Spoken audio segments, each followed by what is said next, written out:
Okay, so again, apologies.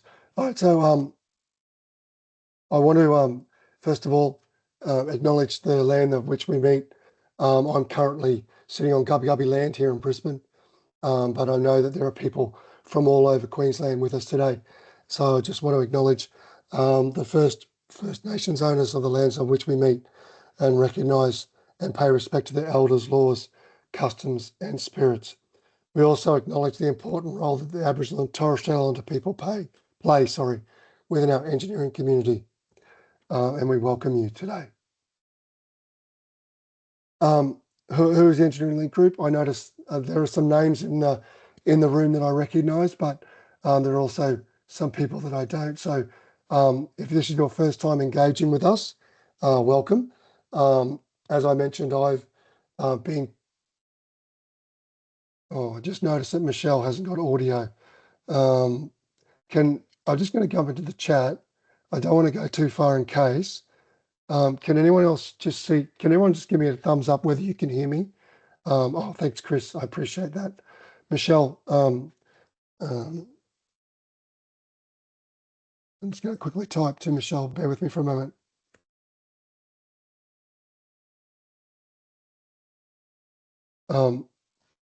Sorry for the 3 L's. Oh, good. Okay, glad you're on. Okay, so back where we were. So I started the engineering group with a friend of mine, Paul Richards, in Townsville back in 1994 when I was teaching at Thurringale State High School. I'm a Townsville boy, born and bred, Cowboy supporter. Moved to Brisbane about 10 or 12 years ago or so. So Paul was at Townsville State High School, and we started it back then when I was a very young teacher. Um, the whole point of what we try and do is trying to give students a reason to study maths and science. My background is I'm a math teacher. I'm the curriculum leader at my current school here in Brisbane. I teach at a Peter Twelve school in Burpengary. I was head of department at Townsville State High School for a long time. And then when I moved to Brisbane, so I've taught physics, maths and science.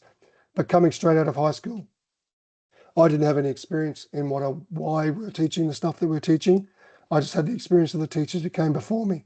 So it was Paul's idea, and we started the Engineering Link Group back then. And this is our 31st year, which is pretty exciting. A lot of grey hair, a lot of water under the bridge. We've been operating this particular competition since 2014. We supported TEAS to run it in a few years before that, a couple of years before that, but they handed the competition over to us then. And the Queensland Government, through the Department of Transport and Main Roads and Engineers Australia, have been supporting us to run this competition ever since that time, and we're very grateful to both of those organisations.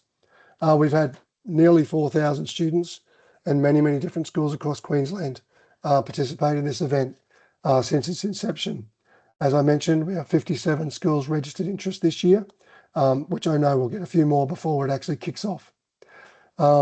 We also run this competition in New South Wales. This year will be our second year down there, so that's pretty exciting. What's on the agenda today? I'm going to introduce you to Mike shortly, but Mike has very kindly again given up his time this afternoon to share his expertise around bridges, particularly, and specifically about his tips and ideas about how you could build a bridge out of spaghetti. As I mentioned, Mike has shared this expertise with us for many years now, and we're very grateful to him. And I'll be stopping talking in just a moment and handing over to him. Once Mike's finished, he will hang around at the end. So if you have any specific questions for Mike, he's there to answer them for you. If you're like me and you think of a question as we're going, but you don't think you'll remember it by the end of the webinar, then please, by all means, type it into the chat, and then I'll come back to it. I'll go through those questions at the end, and we'll do our best to answer them to the best of our ability. But you're also most welcome to unmute yourself at the end and ask your questions live if you feel you want to. Pardon me. And so that's the basic agenda for today. Without further ado, as you can see, Mike has a myriad of expertise and experience in engineering and has been with the Department of Transport and Main Roads for many years. So I'm going to mute myself, turn my camera off, and hand over to Mike.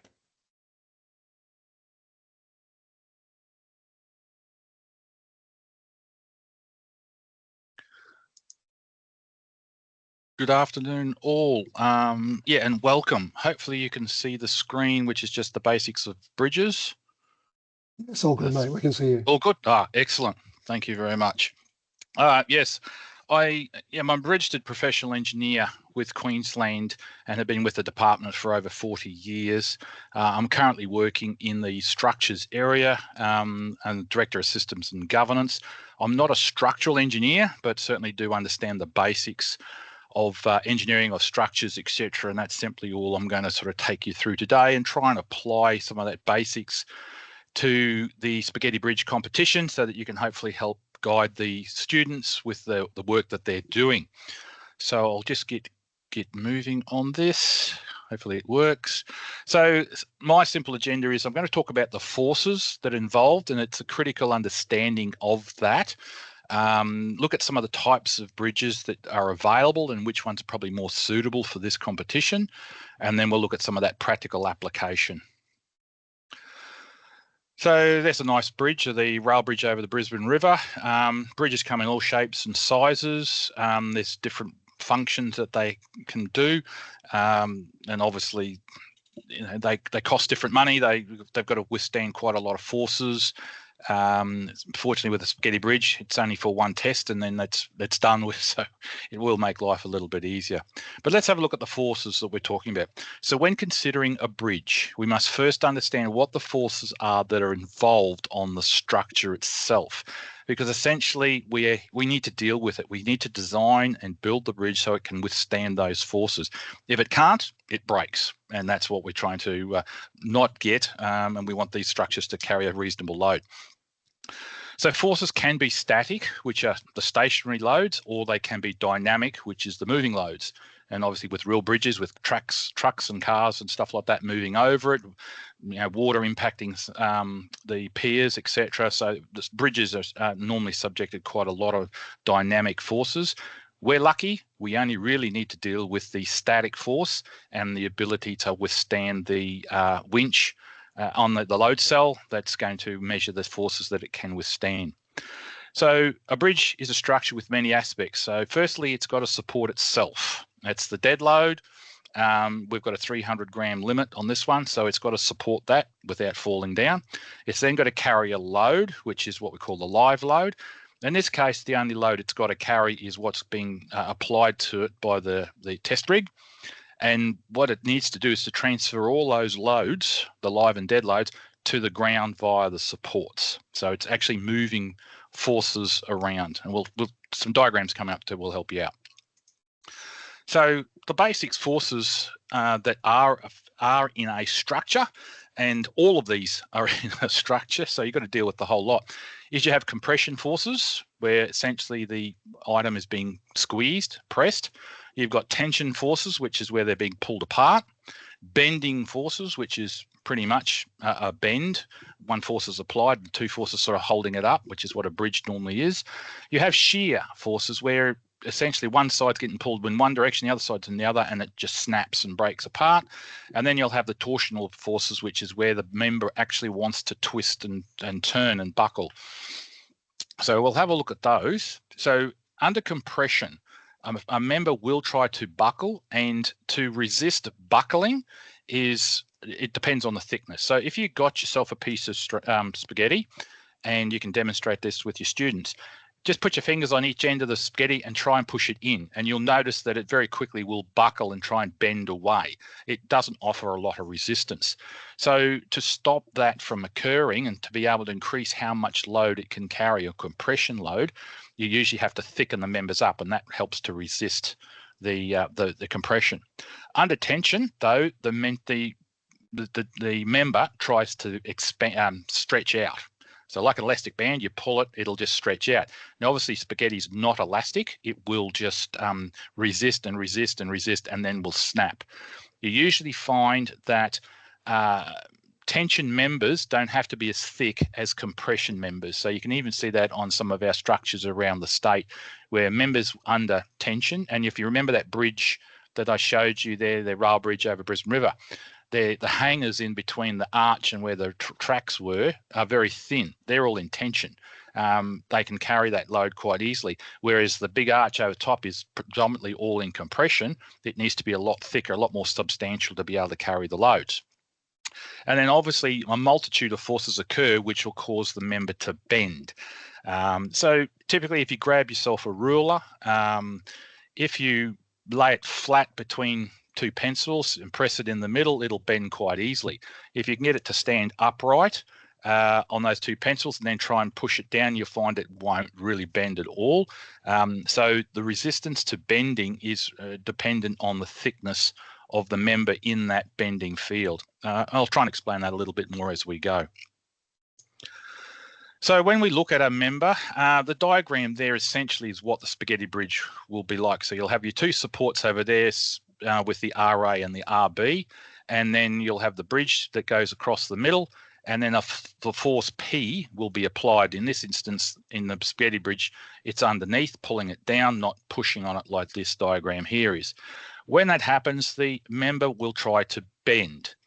So what we're saying here is the members or the strands at the outside of the bending member underneath the beam is in tension. So they're all trying to be stretched apart, whereas the fibers on the top part are all being pushed together, squeezed, so they're in compression.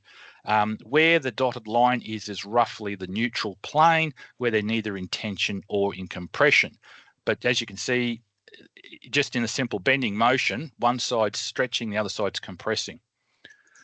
We also have the shear that's occurring, and this is where they will just slice and snap apart. And they occur usually close to where the supports are. So the forces RB or RA, which are resisting the bridge from falling down, basically, are pushing the bridge up, whereas the force P is pushing or pulling the bridge down. So there's a two-way motion, and it will snap somewhere out near where the supports are. So that's interesting to know, because with the bridges and the spaghetti bridges, it probably would be worthwhile considering getting the students to put some extra strands of spaghetti in those areas and not necessarily in the middle to try and resist those type of forces. The other force, which is a little bit apart from the bending one, the one that some of our spaghetti bridges in the past have failed on is the torsion. So when you have beams getting bent, if they're perfectly loaded, they won't really twist. But if they're not, and due to the inconsistencies within the material, they'll try and twist and bend. They'll try and twist, and that's due to the torsional forces. And so what they will do is they'll just twist and skew and basically snap apart quite easily if you don't resist those torsional forces. So the main approach for your project is you have a support either side, which is the test rig. So the bridge then sits on top of that, and that's what holds it up. We then apply the load in the middle, in this case via the hook and the load cell and the crank, and it'll try and pull the bridge down. What's happening is the load that's being applied is basically split in half if the hook is in the middle, and that load is then transferred along whatever structure you have to those supports. So basically, yeah, half of the load will go one side, the other half will go to the other side. So a level of symmetry in the bridge is definitely worthwhile. If you don't have that, you'll find that maybe more load will try and go one side, and then the other side will be a bit weaker and could collapse. So it's good to get some symmetry into your structure.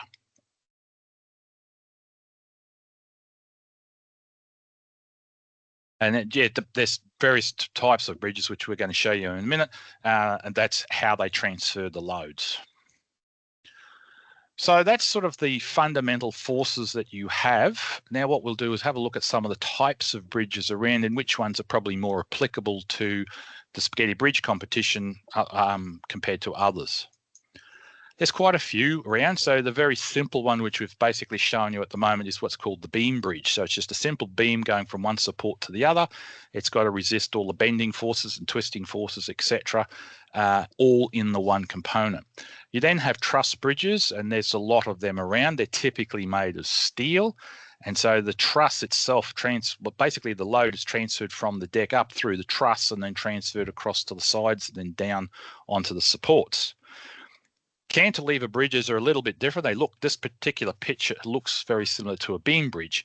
And essentially they can be beam bridges or some of the other varieties, but a cantilever bridge self-supports from the support itself.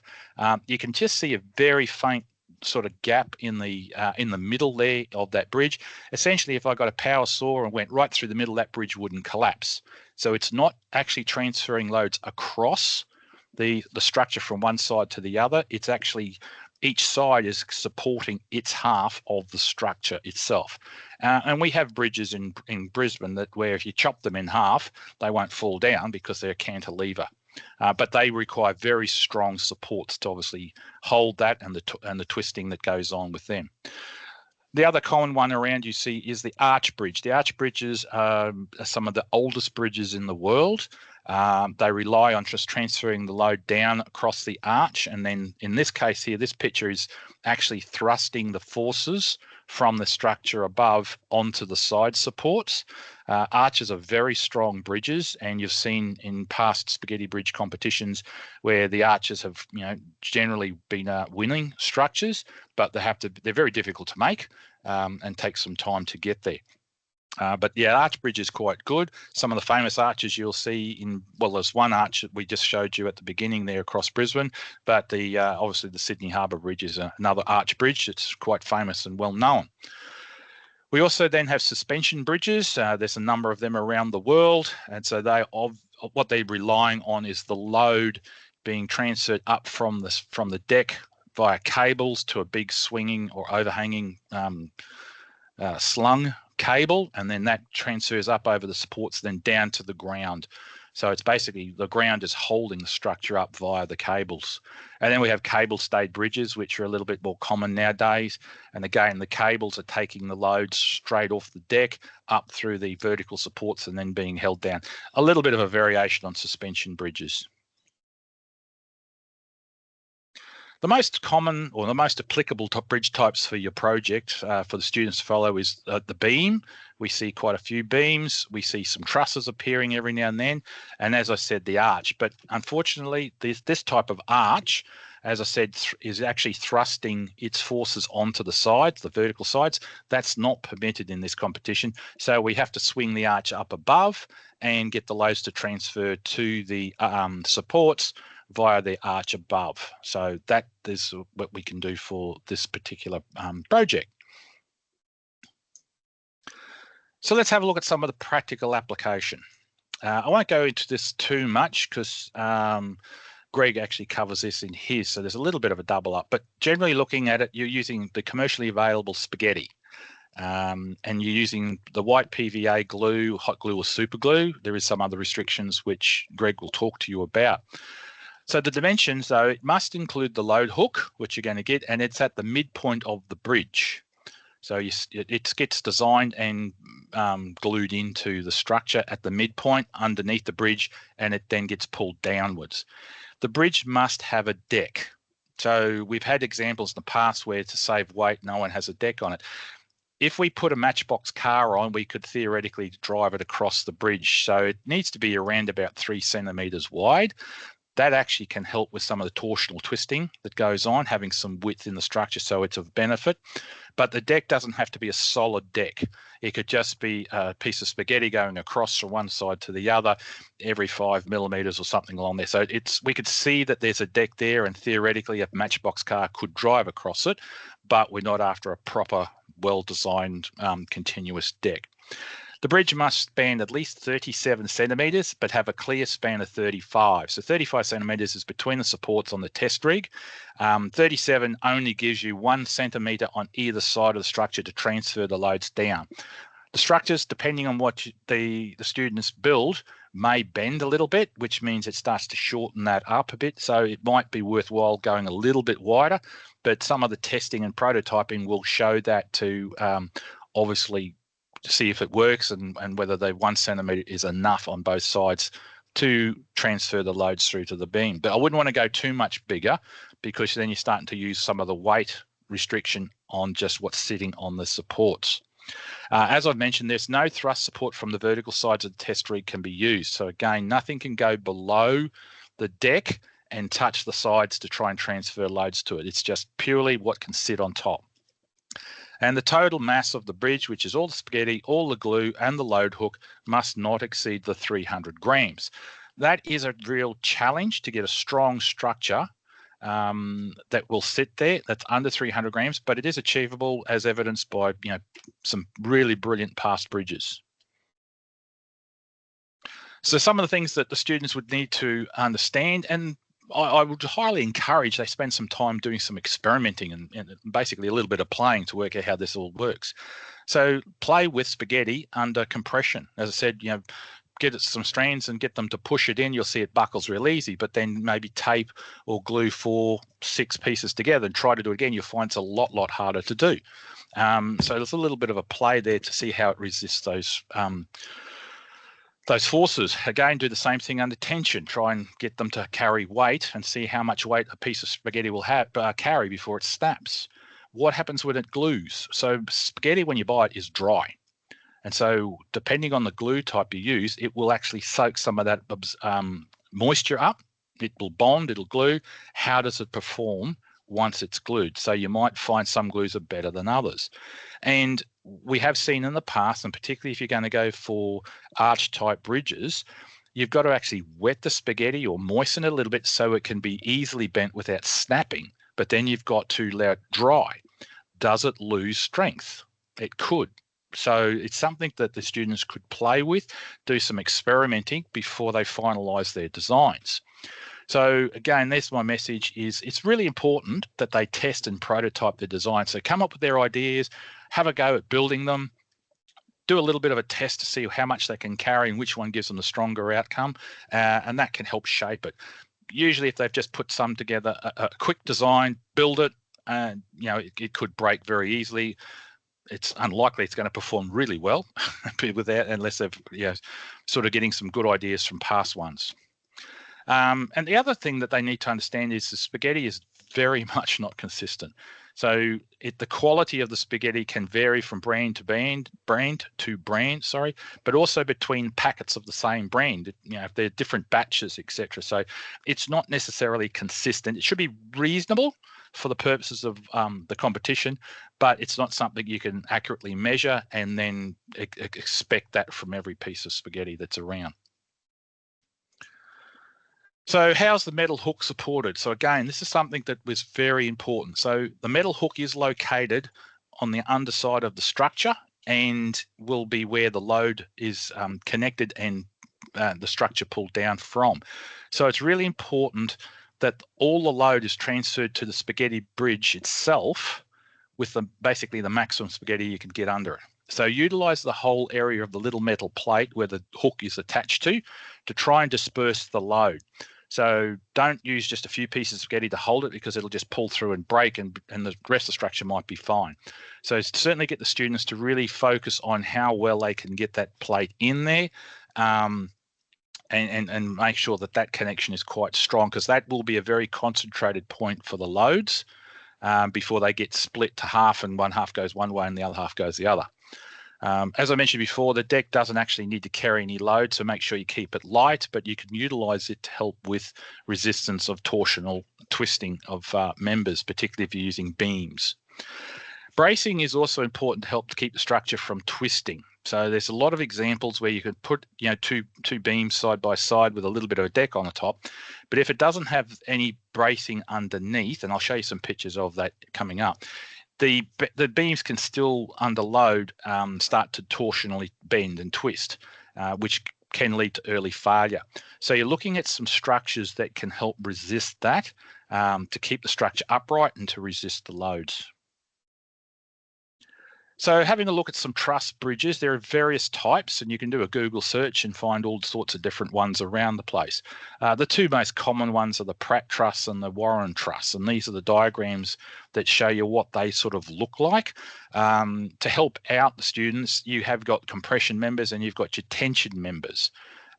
So theoretically, what you can do is the members that are in tension could be a little bit thinner than the the members that are in compression. So that's putting a little bit of smarts into the design and construction so that you're focusing on getting the right member and thickness of spaghetti, for want of a better word, to the areas that actually need it and for what loads they're transferring. Trusses have been around for many years and a very effective lightweight structure.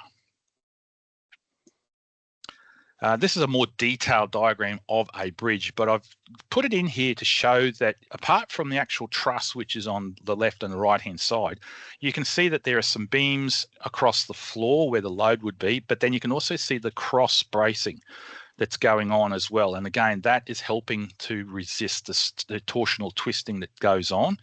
And certainly also across the top, you can see there's portal bracing and upper chord bracing.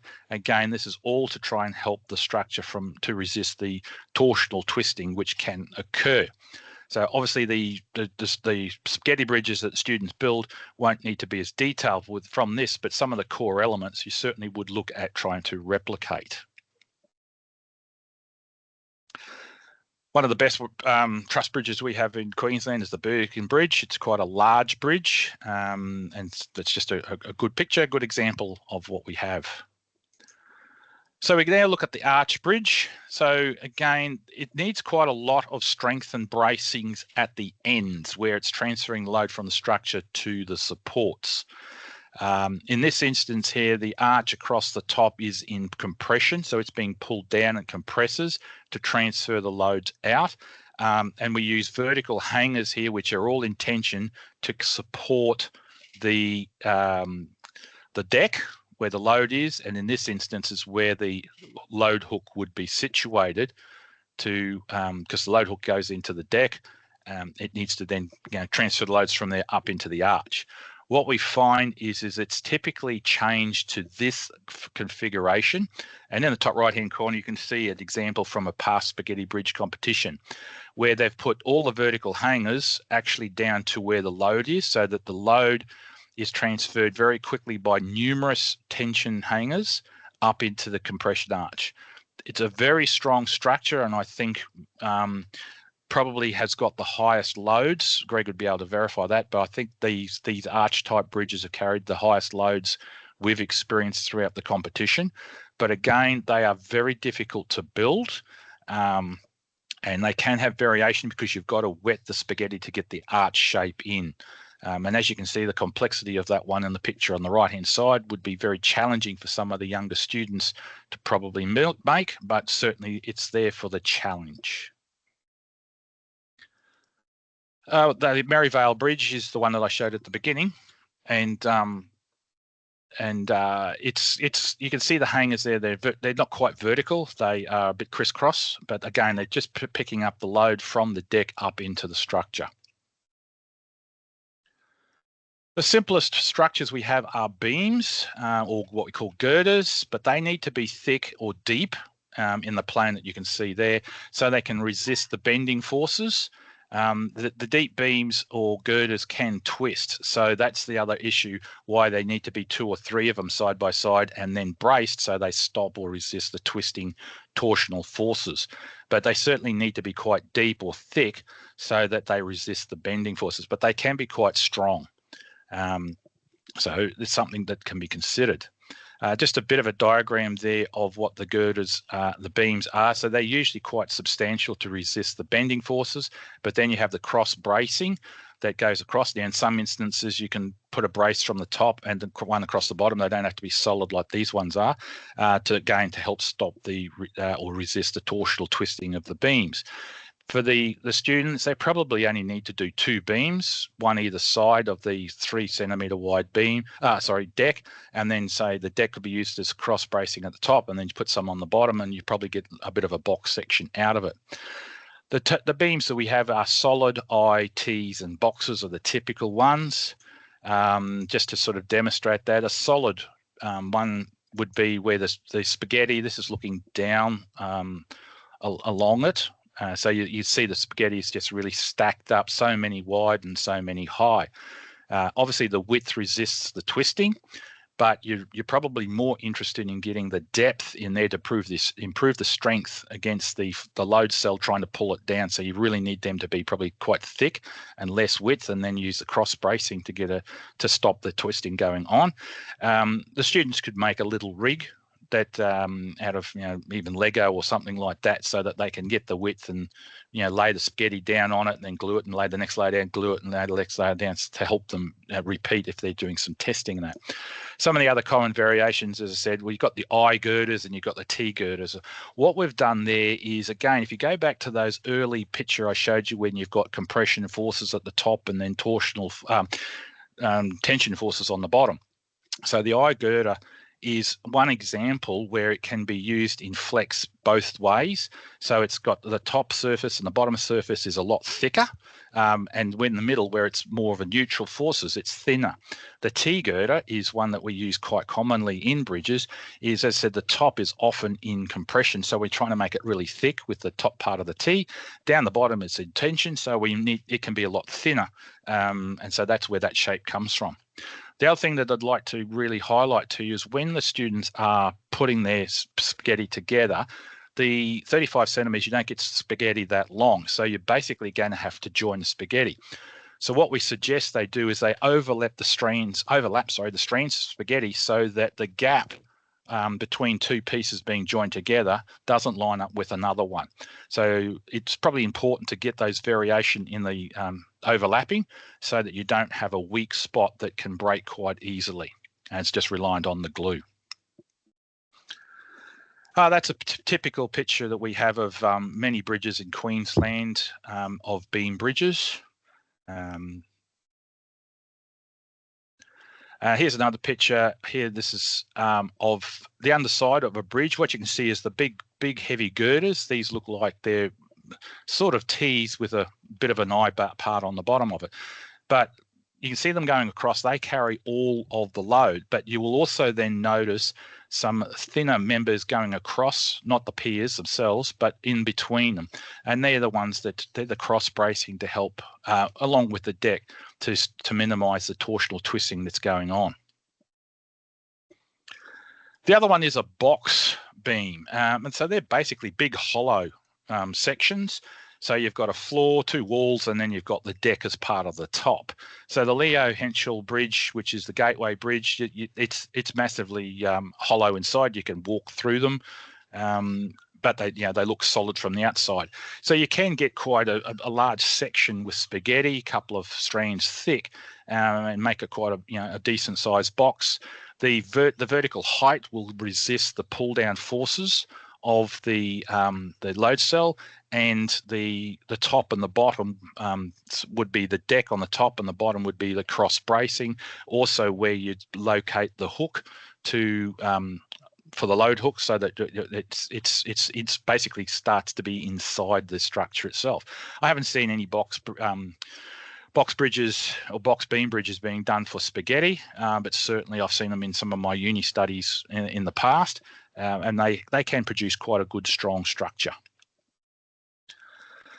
That's just a picture of a composite type bridge where we've got a bit of everything. So there's an old timber bridge involved there. We've got some beams in there, and then you've got a bit of a truss in there as well. Not that I expect that the students would be going ahead with something like this, but they certainly are open with their experimentation to come up with maybe something that's a little bit unique, particularly if they can believe that it's going to carry the loads better. But anyway, that's it from me. I will hand back to Greg to wrap up his section, but I will hang around if anyone has any questions. Thanks so much, Mike. Really appreciate that. I learn something every time I listen. Okay, as Mike said, some of the things that I'm going to talk to you about will be repeated from what Mike said, so apologies for that, but in the end, it's all important. So the competition's open for students from grades 5 to 12. So for those of you who are a P to 12 school, by all means, get your younger kids involved. If you have feeder schools that you have a good close relationship with, if you're a high school, then by all means, invite them to become part of it. Teams of up to 4, you can have individual students working on their own. Up to 4, they can be from different grades and age groups. It doesn't make any difference to us. It's completely up to you how you organise your students. We'll talk about how we test the bridge shortly and how we decide the winner. It doesn't cost you anything to enter. Schools who expressed interest up until last week should have received their load hook by now. If you, I haven't processed the most recent expressions of interest from the last week or so, so I will do that this weekend and you'll get yours next week. Mike talked about the fact that you can glue your load hook into your bridge. You don't need to do that if you don't want to. If you like to share the hooks around because you've got multiple teams, then that's fine. Teams can enter more than one bridge. However, we just encourage you to maybe for them to choose the best bridge for their particular team. I'll talk about where we test and when a little bit later on. Mike's talked about all these rules so far. We say the bridge must be at least 37 centimetres. The gap is 35 centimetres. So they need to be at least longer than that. And we still get bridges even to this day where they're not long enough. So just please emphasise that with your students. And he talked about those other rules as well. If we have a bridge that is too short, unfortunately, we won't be able to test it because we just can't make it longer, but we will test all bridges, even if they are over 300 grams. They won't be eligible for a prize, but we will give them feedback and tell them what their mass would have been if they were able to get it less than 300 grams. So there's an example. That's the old test rig, but you still see the idea. So this bridge here does sit longer than the 35 centimetres. This is what the load hook looks like, or a variation of this. They weigh about 67 grams-ish. I beg your pardon. And please, you'll see in all of the examples, we test it from below. So we have had some bridges bring with the hook and the loop facing the wrong way.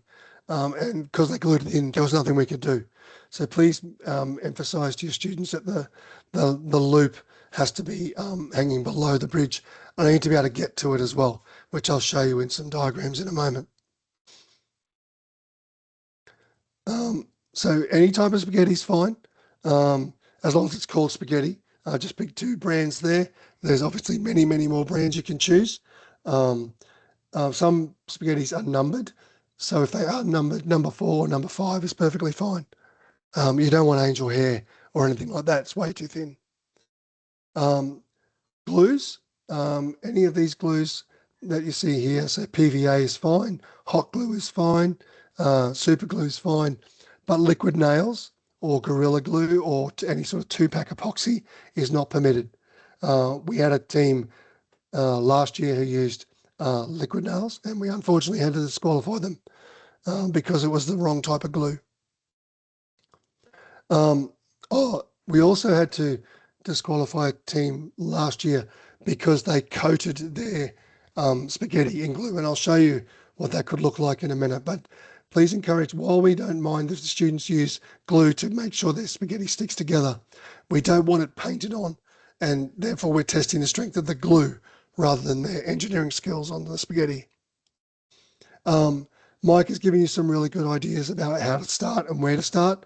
The one I want to really emphasize is to try and encourage your students to make sure that their load hook is as centered as it can possibly be. And so that they ensure that I can actually get to the hook. Some students will have no time at all and will just be the first bridge that they design is the one they want to test. Other students will take time and just do different designs and different prototypes. Whatever works for your situation is perfectly fine with us. I will send you a copy of this PowerPoint. So there are some links. Those of you who are engineering teachers or teach physics and structures, you will probably have even better access to resources and prototyping, online prototyping programs. So obviously feel free to use whatever you have access to. These are just some simple ones that I found. Quite a few years ago, back when we were still working with Tees, we had a couple of engineering university students do some prototyping testing. So this bridge in this picture wouldn't be satisfactory. It's not complete anyway, but you'll notice there's no actual deck.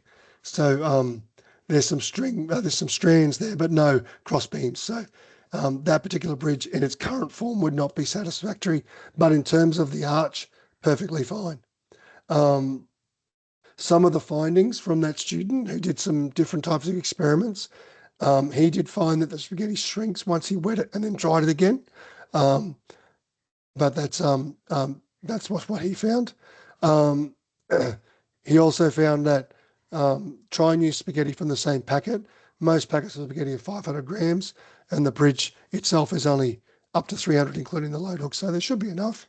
But obviously, if you need more, get more. I'll keep going. This is an example of spaghetti that's not allowed. It's got a hole in it, and but again, this is just designed to show you what the feed could look like. So just be aware of that. Please discourage your students from trying to get away with using the wrong type of spaghetti. It's a complete waste of their time, and we don't want that to happen. So how do we test the bridges? This is a photo of some students from last year up in Townsville. You'll notice that it's a very simple rig with a very simple structure. It's got a load cell, which I attach to the bottom of the hook, and then we use a simple winch process to test it. And we've got a force meter over here on the left, which we measure the peak load in kilograms. The load cell itself weighs about 600 grams, so we have had bridges collapse just by me attaching it to them, and that's fine. We just give those bridges 1 kilogram as a mass, and we do our best to test. All of our tests are recorded, so we film them as well as take photos, and those videos will become available to you as a school after the event, so that you can then go back and have a look at where they failed, in case your students want to enter again next year.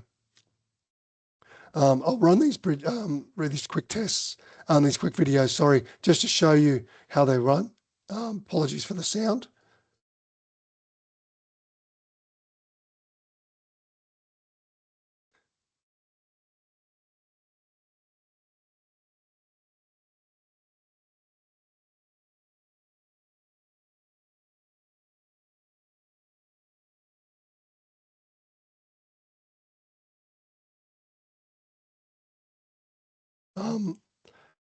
Another group of students from last year.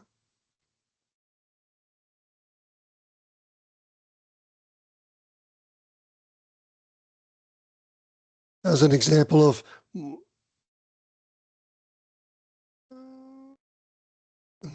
so a couple of quick ones there. That one, the second one that you saw there collapsed really quickly, but it actually, as you saw from the caption, was actually the winner of last year's. So even though it broke really quickly, it took a lot of strain before it actually broke. And when it collapsed quite spectacularly. This was the bridge from 2023. You can see its mass in the bottom.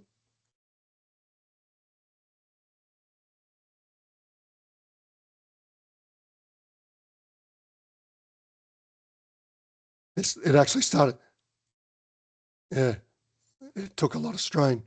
As you can see, it held up to 64 kilos, which is quite spectacular when it goes.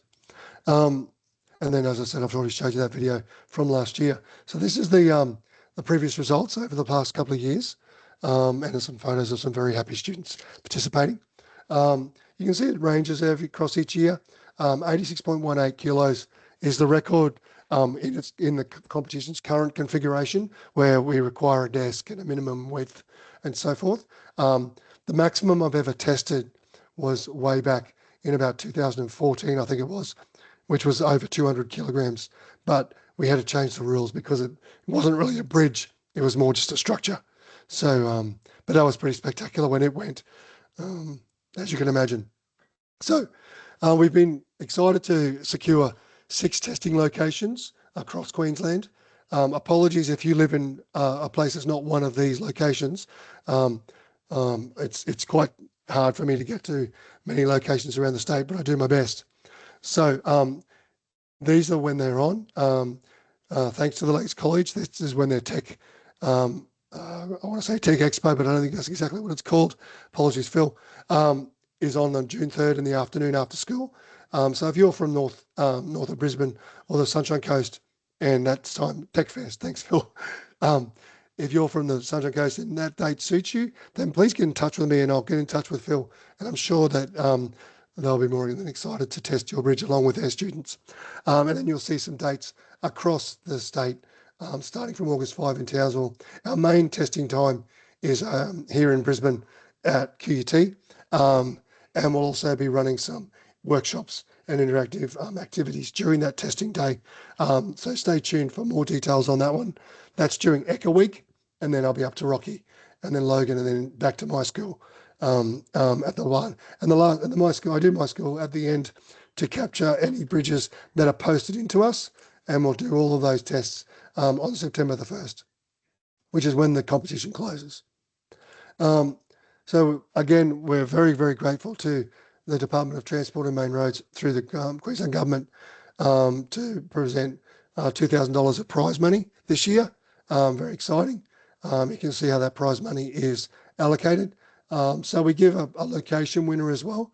So each of those locations, if they're not one of the three, so those 6 locations there, if they're not one of the 3 first, second or third places, they'll also win $100 per team.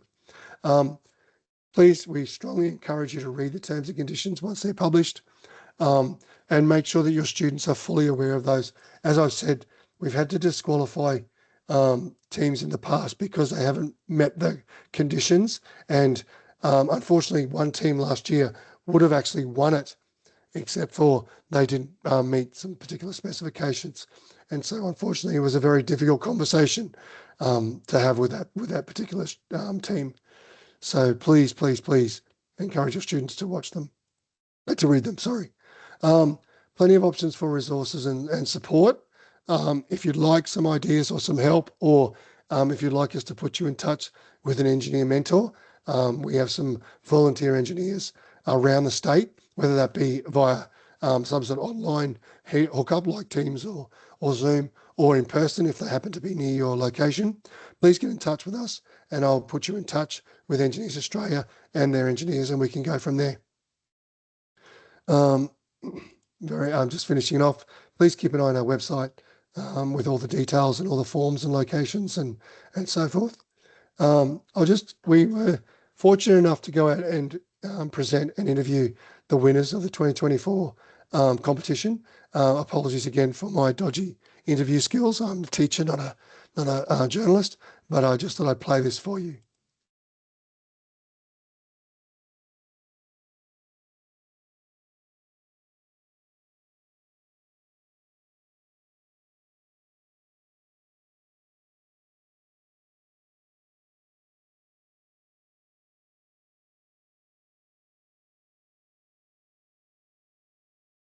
Oh,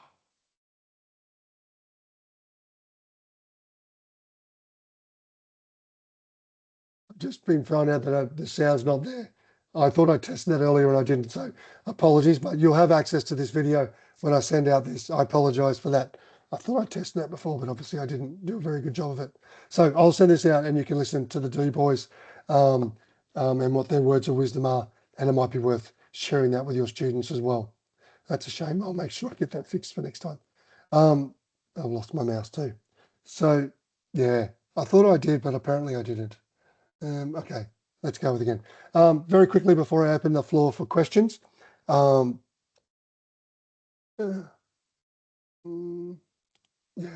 it doesn't have that option, unfortunately, Michelle. Matt, sorry. Okay, so I just want to let you know that we'll be running our Engineering Link project across Queensland. We're partnering up with CQU this year for those students. Some of you are familiar with our events in Rocky and in Townsville and in Cairns with JCU. This year we're working with CQU and we're going to run a Queensland tour. So we're running a full ELP in each of those locations, in the September school holidays. So that's very exciting. That's for the 2025. In 2026, we're looking to move to even more places. So Cairns, Bundaberg, Emerald, and in Harvey Bay in 2026.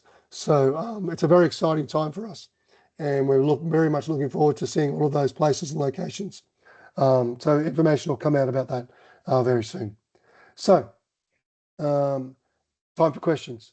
Again, apologies for the sound, but if you have any questions, by all means, either type them into the chat, or if you want to unmute yourself and just let us know whether you're addressing your question to Mike or myself or to both of us, and we'll jump in and answer them to the best of our ability.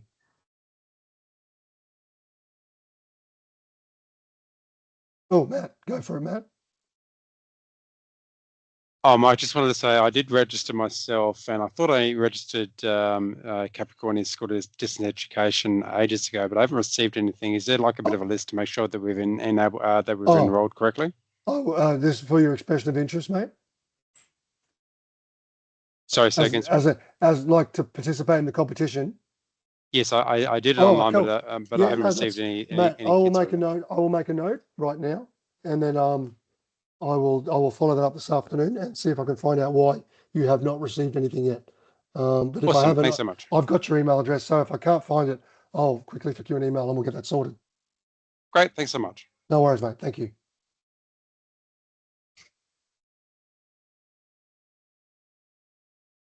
Chris, go for it. Would you mind also checking that you have registration for me as well? Yeah, sure. Please? Chris, what school are you at? Craigsley State Primary. Yeah, of course. Yes, absolutely. Yeah, Thanks, matey. Yeah. I will check and I will send you an email letting you know what address I'm sending it to. Awesome. If I haven't already sent it, I don't know why I wouldn't have, but I will double check for you. Absolutely. No, might be from my end, my mistake. So no, all good. I'll do Take it anyway, blame. Chris. No problem at all. Thank you. No worries.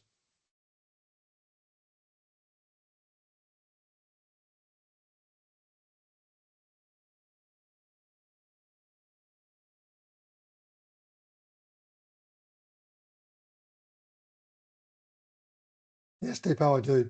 So if you haven't received a load hook, again, I will check my my postal address. I'll send you an email and just make sure that the postal address that I have is yours, the correct one. But yeah, I definitely do remember sending one to Southern Cross. But I'll double check for you. Does anyone have any questions for Mike? If you have an issue with not receiving a load hook yet, please flick me an email and I will double check that and get that to you as soon as possible. I know I've sent out about 45 so far.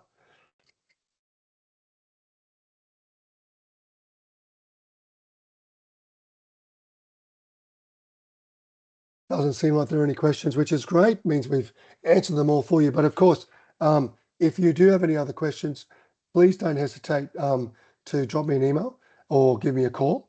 No, it doesn't, Ellen. Ellen just asked, can I get the load hook somewhere else other than me? No, I get them specially made. So I'm happy to send you a couple. Send me an email with how many you'd like, and we can certainly work something out. Yeah, I will send you my presentation. I'll also send you the PDF of Mike's in the next couple of days, as well as the link to this recording, so you can watch it back or you can show your students. But if that's all, mate, again, like to very much thank Mike for his time and expertise and sharing of his knowledge. I want to thank Hinu at Engineers Australia for their support, QUT and CQU. And again, anything you need, please don't hesitate to get in touch. But we'll look forward to seeing you at a testing event or in the future. Thank you so much for your time.